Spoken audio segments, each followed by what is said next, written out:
బిర్రుగా బిర్యానీ తింటాం, సోపు బుక్కి బిల్లు కట్టొస్తాం. కానీ ఒక్క పారన్న ఒంటర దిక్కు పోతామా?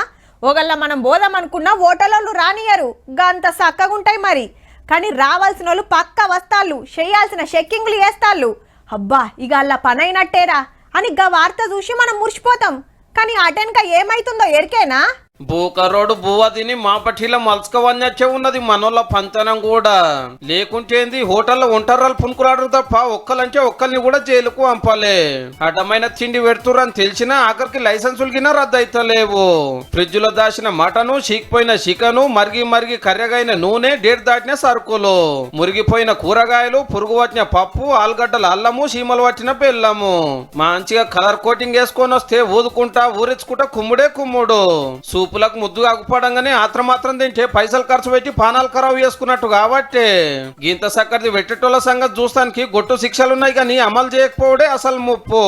కల్తీని బట్టి 10 ఏళ్ళు జైలు శిక్ష, 5 లక్షల దాకా దండగా కట్టించుకునే రూల్ ఉంది. కానీ ఈ 2 ఏళ్లలో 3000 మందికి నోటీసులు ఇచ్చారు కానీ ఒక్కరికి కూడా శిక్ష పడలేదంటే చూడండిగా. ఏదో ఏలేదనుకుంటా పెనాల్టీ ఏసుడు ఇడిచిపెట్టాడు. హైదరాబాద్ లో 90,000 హోటళ్లు, రెస్టారెంట్లు ఉంటే చెకింగ్ ఆఫీసర్లు ఉత్తమ 30 మందే ఉన్నారు. మళ్ళా 33 జిల్లాలకు టెస్టింగ్ ల్యాబ్ ఒక్కటే. అందులో 100కు మీద ఉండవలసిన వాళ్ళు 40 మంది తోటి నడుస్తుంది. ఏమున్నది, ఏ రిపోర్ట్ రావాలన్నా అల్కగా 20 రోజులు పట్టబట్టే. జిల్లాకు 3 ఫుడ్ ఇన్స్పెక్టర్ ఉండవలసిన వాళ్ళు ఒకళ్ళే ఉన్నారు ఏ జిల్లాలో చూసినా. ఆఫీసర్లు లేక ఇట్లా చెకింగులు చేసినా శిక్షలు పడక అట్లా. గిట్లా అయినాక ఇక మనోళ్ళు ఆగుతారు.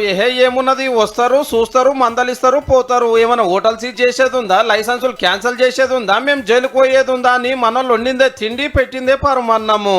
చెట్ల మీద ఇస్తరాకులు గుచ్చినట్టు ఏకుంటా చట్టం అంటే ఏందో ఒక పారి రుచి చూపిస్తే గిట్లా ఏట్ల పచ్చి పులుసు వేసుకుని పని చేస్తారు.